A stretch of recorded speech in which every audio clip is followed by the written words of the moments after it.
गाना भोले बाबा का बजाओ, डीजे पर गाना भोले बाबा का बजाओ। साउंड वाला भाई कनी वॉल्यूम बढ़ाओ, साउंड वाला भाई कनी वॉल्यूम बढ़ाओ। हॉर्न पर गाना भोले बाबा का बजाओ, हॉर्न पर गाना भोले बाबा का बजाओ। डीजे शिवा वर्षम।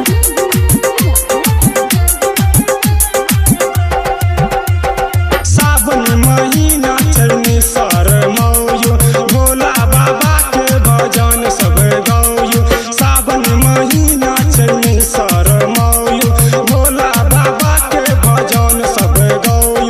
जोर से जयकार भोले बाबा का लगाओ, जोर से जयकार भोले बाबा का लगाओ। साउंड वाला भाई कनी वॉल्यूम बढ़ाओ, साउंड वाला भाई कनी वॉल्यूम बढ़ाओ। डीजे शिवा वर्षम।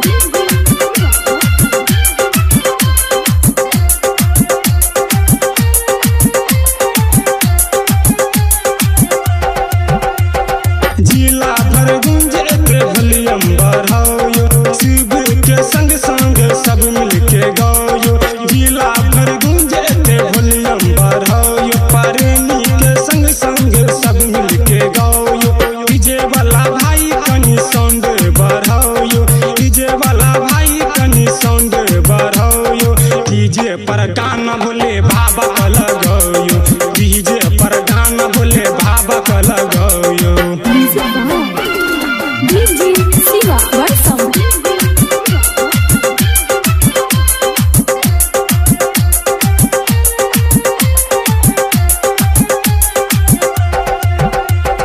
भांग पसंद उनका भांग मंगाओ, गजा भांग कोई धतूरा लो आओ। भांग पसंद उनका भांग मंगाओ, गजा भांग कोई धतूरा मंगाओ। रूसल छत भोला बेल पत्र सा मनाओ, रूसल छत भोला उनका जल्दी मनाओ। डीजे पर गाना भोले बाबा का बजाओ, डीजे पर गाना भोले बाबा का बजाओ। साउंड वाला भाई कनी वॉल्यूम बढ़ाओ, साउंड वाला भाई कनी वॉल्यूम बढ़ाओ।